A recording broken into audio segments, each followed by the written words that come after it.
Y Hakodesh Tanya, chapitre 3, troisième leçon. Rappelez-vous, on a expliqué la relation qu'il y a entre la tzedaka et la cotte de maille. La cotte de maille, qui est donc composée de métal, mais qui permet donc, grâce au maillon, à laisser passer donc un espace entre un maillon et l'autre. De même la tzedaka, qui provoque un dévoilement de Dieu, comme toutes les mitzvot, du niveau de Sovev Kol Almin, qui transcende le monde, qui normalement ne s'habille pas sur terre, a le pouvoir, cette mitzvah de tzedaka, de permettre à la lumière d'atteindre jusqu'à ce monde-ci. C'est pour ça que ça fait partie des mitzvot dont on mange les fruits dans ce monde. Mais de l'autre côté, il y a le risque de voir les clipotes, les forces du mal, profiter de cette lumière. C'est pour ça qu'il faut des clapets qui vont se fermer, qui vont boucher ces trous et qui proviennent aussi de la tzedaka. C'est pour ça donc que c'est comparé à la cotte de maille. Et le pasuk termine aussi par Kova Yeshuot Berosho. Il y a un casque, un chapeau de délivrance à la tête d'Akadosh Baruch Hu. Que signifie ce casque? C'est ce qu'on va voir dans cette dernière partie du chapitre 3. Après les deux points, à la page 208.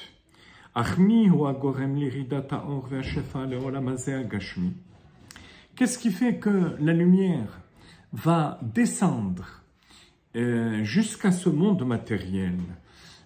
Parce qu'il s'agit quand même de deux dimensions opposées. La lumière infinie de Dieu et ce monde-ci qui est un monde fini. Et que cette lumière va passer par les 10 sphirotes qui sont appelées Goufa, le corps de Dieu. Ben, il va falloir quelque chose qui soit au-delà du spirituel et du matériel. Et qui va être provoqué par le yichud, l'union entre Zo et Malchut, entre l'aspect masculin et l'aspect féminin de Dieu,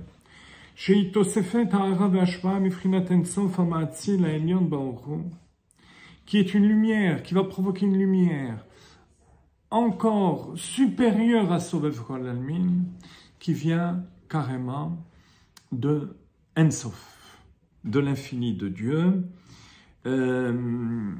pour descendre dans ce monde.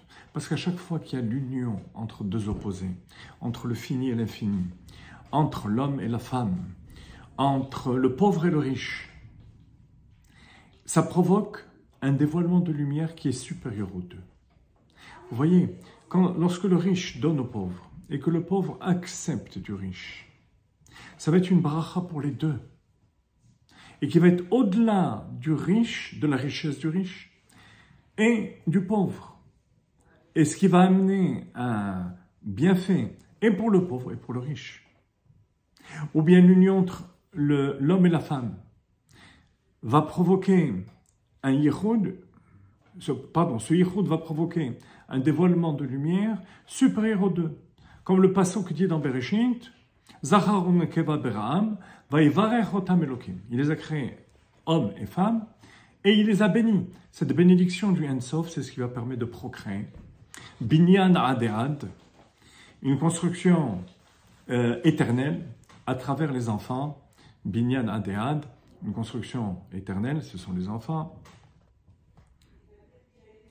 Et qui va descendre dans ce monde. Ça, c'est un premier point. Deuxième point, ce fameux casque, le chapeau. Reshit Tosefet Ha'ara V'Hashpa, il est Reshit Hayut Sfirot. Parce que le début de ce dévoilement de Ensof, puisqu'on dit qu'il va pénétrer à l'intérieur du monde, va passer d'abord par Chochma, la sagesse. Pourquoi Chochma? Parce que Chochma, c'est une lumière qui englobe l'ensemble des 10 sphirotes. De même, ce dévoilement de Dieu n'est pas un niveau particulier. C'est Dieu qui se tourne vers l'homme. De même que par la tzedaka, on accomplit l'acte divin du chesed.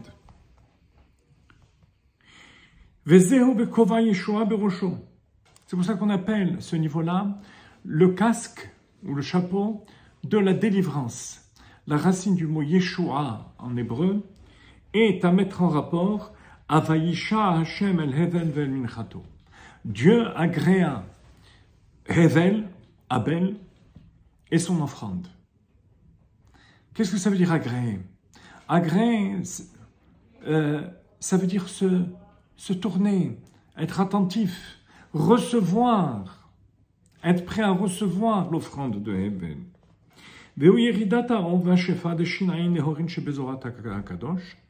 La racine de Vaïcha étant Shin Aïn, ça correspond aux 370 fameuses lumières qui sont mentionnées dans le Zohar. Vous remarquez que Shin Aïn, ce sont des lettres globales. Shin, c'est le chiffre 3 au niveau des centaines. 70, c'est 7 au niveau des dizaines. 3 au niveau des centaines, c'est Chokhmah Bina Da'at. Mais pas en tant qu'unité, mais en tant que globalité. 7 au niveau des dizaines, c'est certes, ce ne sont certes pas des centaines, mais c'est quand même des dizaines. Donc c'est un chiffre global. Les midot telles qu'elles sont, il y en a 7, mais à un niveau global.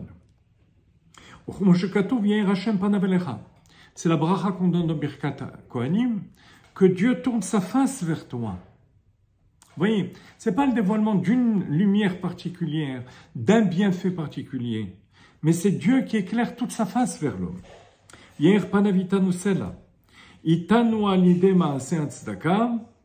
Grâce à l'action de la tzedaka. C'est ce qu'on dit dans la tfila du Yotzer. Lorsqu'on sème la tzedaka, on fait pousser la Yeshua. Par les pièces, l'argent matériel qu'on donne, on fait pousser Yeshua, cette fameuse lumière, qui est au-delà des mondes et qui descend dans le monde.